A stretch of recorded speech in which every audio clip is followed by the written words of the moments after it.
Welcome to Business Class, a podcast for people wanting to upgrade their thinking, upgrade their learning, and upgrade their life. I'm your host, Eugenia Panderhos, founder of Business Class Collective, best-selling author, and life coach.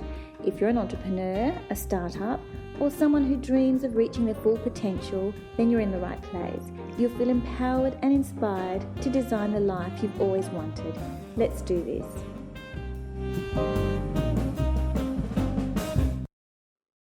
Hello and welcome back to the show. I hope you're well. I'm chiming in today to talk about getting out of your comfort zone. And for me, it meant my visit to India. Please don't laugh. Anyone who knows me well knows that this is a great challenge. So I'm here to share what I've learned and what I saw and what I experienced. I hope you enjoy this podcast. Let's get started. In December, my daughter and I attended a wedding in India. So India is a place that stirs the senses, and I was her plus one at this wedding. You see, India has never really been on my list of places to visit. I'm an Australian-born European girl at heart, and that's in my DNA. So Europe is the continent that calls me. I thought about this quite deeply, and it took me a few days to respond. And one of the thoughts that came into my mind was that of Stephen Covey's 7 Habits of Effective People and keeping the end in mind. And I thought about what my end of life might look like and whether in those last moments I would come to regret not having the experience with my daughter. Yes, for those who are familiar with the words of Stephen Covey and keeping the end in mind, that's what helped me make my decision and to get out of my comfort zone and create memories with my daughter. So for the next month or so, I had twisted myself in knots. Vaccinations were required for visiting a third world country. I'd seen the poverty shown in documentaries, and I can honestly tell you that those who know me well know that I'm slightly germophobic. So this was me realising I'll be completely out of my depths. Next, I was warned countless times about Delhi belly and was advised not to touch animals, not to use tap water for anything at all, to use bottled water for drinking, brushing my teeth. And my beautiful friend Enrol advised me to place a hand towel over the tap as a reminder to not use the water. It worked wonders, and I thank everyone who encouraged me to go along to India, even though they were shocked as well. So I learnt recently when I was at my beach house that the neighbours had a good talk about it, with one of them throwing his arms into the air and saying, "Oh, I don't know how Jeannie's doing this," but that I did. So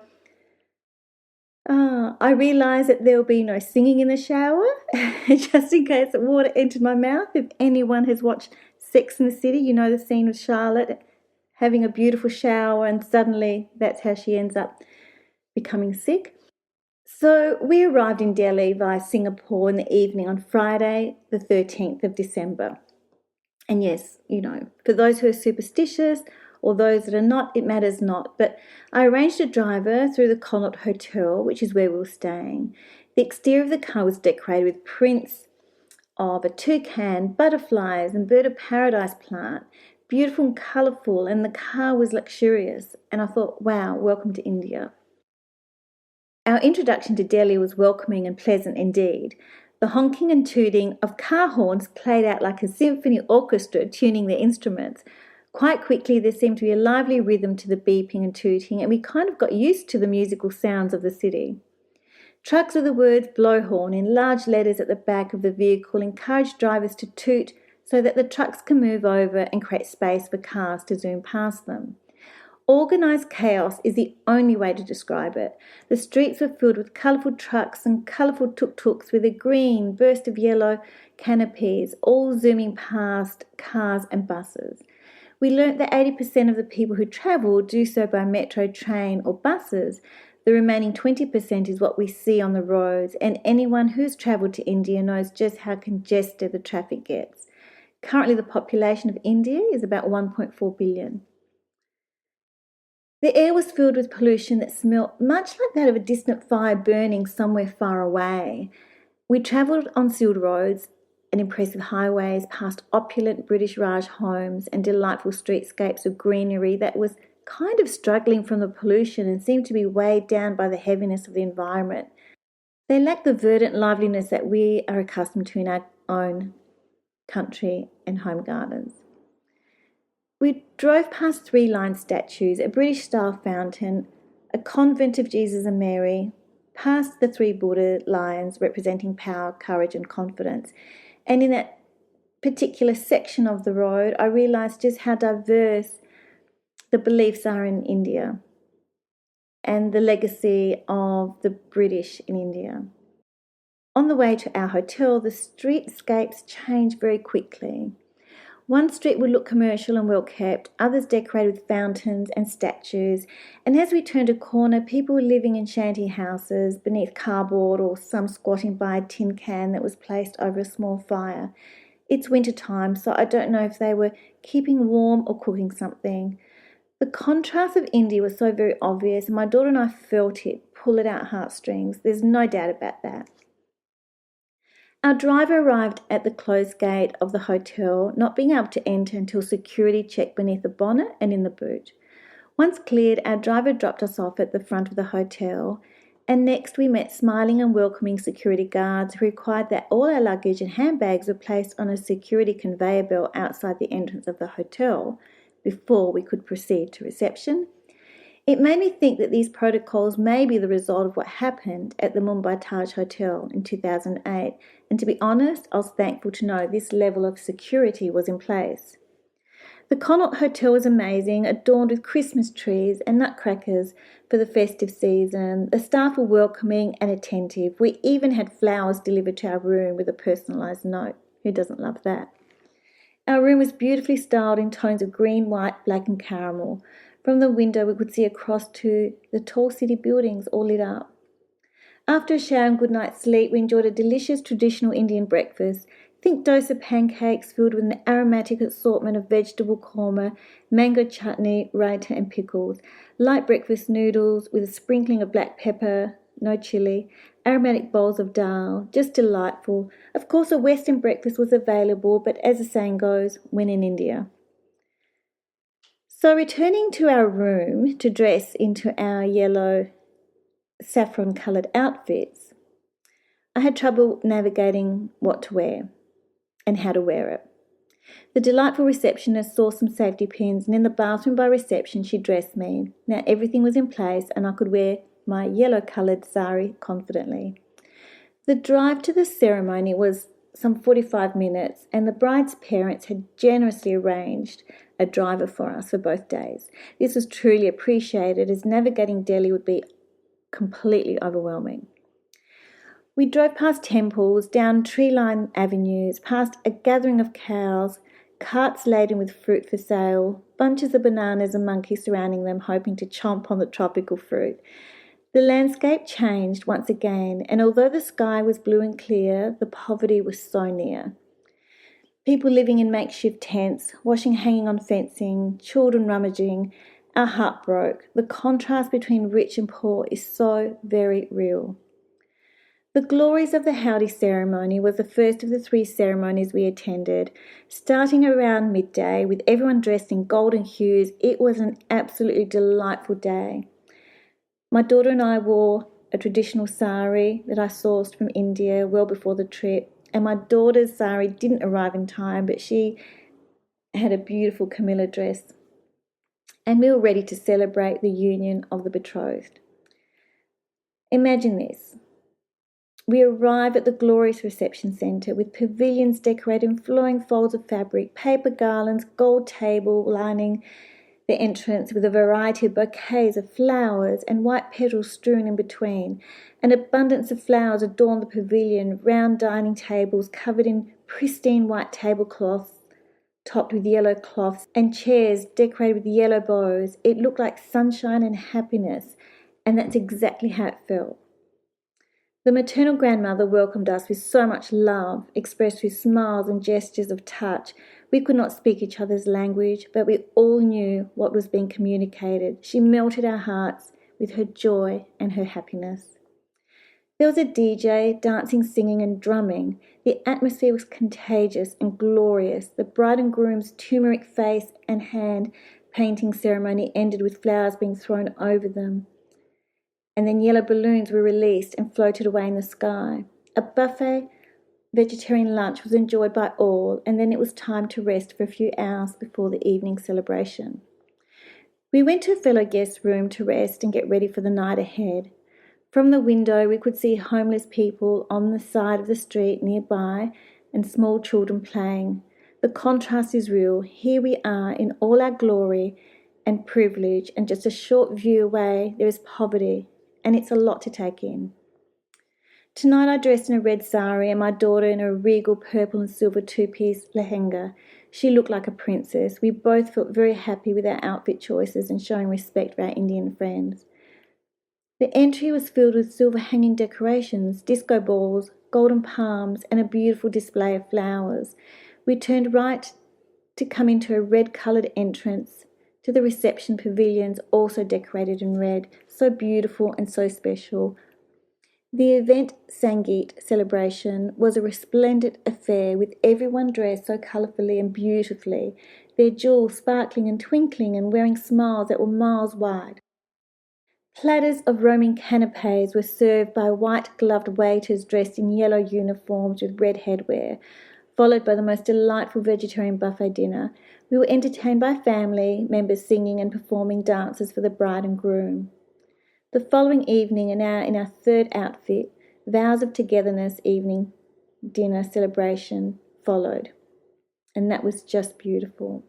The ceremonies were so beautiful, and the divide so great. I found it very overwhelming. We went to the gate of India where we passed school children who had smiles miles wide, happiness and joy. I haven't seen children so happy in such a long, long time, and it was just overwhelming to see those beautiful smiles and their happy dispositions.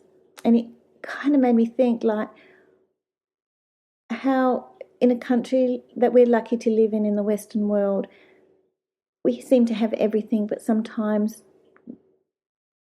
there seems to be a lack of joy in our spirit. So I think that was one of the things that really stood out to me.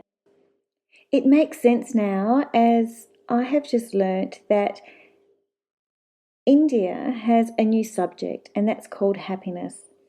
And it's not assessed as such, but it's a way of creating and encouraging and developing good human beings. How impressive is that?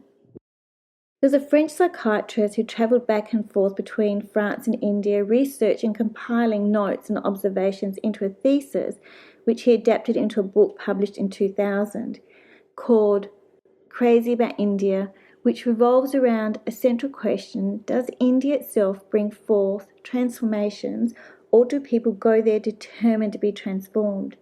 You see, there's a group of people that are affected by what is called the India syndrome, and it's all-consuming, and it leads to a complete detachment from reality or an overwhelming disconnection from familiarity. They call that group the travellers who were lost forever. The researcher Reggie Enrol travelled back and forth between France and India, researching, compiling notes and observations. India itself brings forth transformations, or do they go there determined to be transformed? And that is the question that is the centre topic of his book. He wrote that more than any other country, travellers from the West, India has a way of stimulating the imagination and stirring intense aesthetic emotions which can at any moment plunge the traveller into utter anxiety. He found that people would travel there once they had this India syndrome, that they would go back and begin to dress that way, eat that way, adorn themselves that way, go to temple, and then find that it didn't matter how many times they went back, it kept them searching for the true essence of themselves. So in other words, people were looking for something in India to unlock an answer to something that needed to be perhaps solved back home. And that's a really scary thought, because I can see that people can feel this allure to India for this mystical, magical feeling that you have there, but the overwhelm with the contrast of the beauty and the poverty, in that moment you feel privileged and yet helpless. So that was something that really did affect me, and I can say honestly, I dreamt about it for about 10 nights, waking up exhausted, thinking about the colours and the beauty and then the poverty, and it repeated itself night after night as I tried to process what I had experienced. After the wedding, I had arranged a 4-day tour that included seeing the sights of Delhi, as I mentioned, the gates. We went to the Museum of Gandhi. We travelled through to other beautiful monuments in New Delhi, and then we travelled to Agra, which is where the Taj Mahal is. And I cannot tell you just how beautiful that was. We arrived at the Taj Mahal early in the morning. It was about 6:30 a.m. on a full moon that was setting on the left-hand side of the Taj Mahal. It was enveloped in this beautiful mist that made it so mysterious and just absolutely beautiful. And of course, we took lots of photos. There weren't that many people there because we were the first group to come through, which was amazing. And as we explored, the moon set and the sun rose on the right. And as it rose, the beautiful colours, the embellishments of the semi-precious jewels that adorn the Taj Mahal started to shimmer and sparkle, and just this whole new Taj Mahal appeared before us. Built by the 5th Mughal emperor in 1631 to house the tomb of his beloved wife. It truly is a beautiful dedication of love, and it was a wonder to explore it with my daughter, Mary. We actually hired a photographer and had some professional photos taken, which was very, very special. And from there, we travelled to Jaipur and we visited the Amber Fort.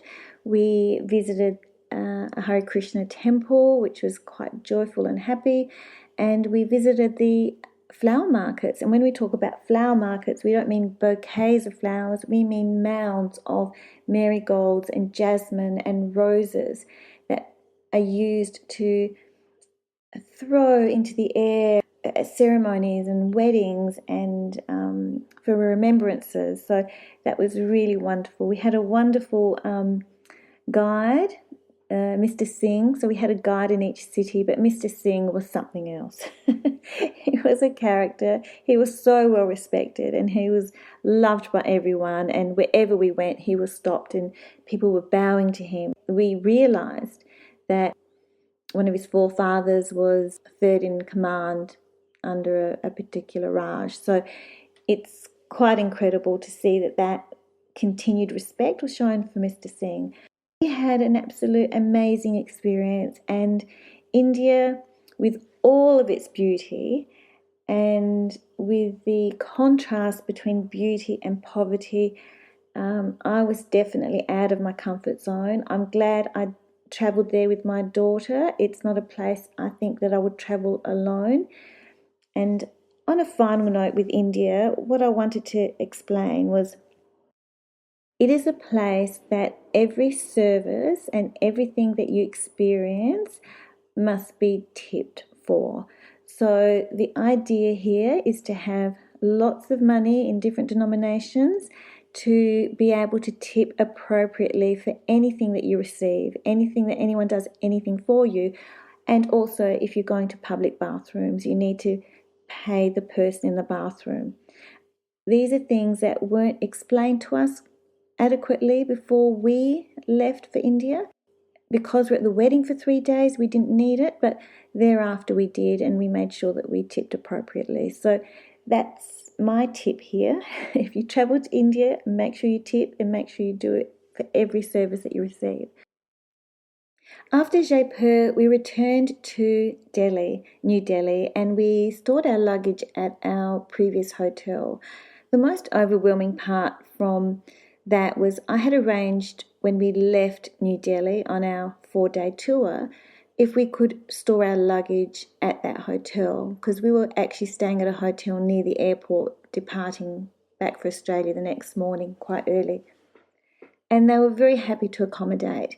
And it was really quite overwhelming because they all remembered us. We'd been gone for 4 days, and we had gone to dinner that night, and our waiter remembered our room number and remembered that we were the ladies who'd come from Sydney.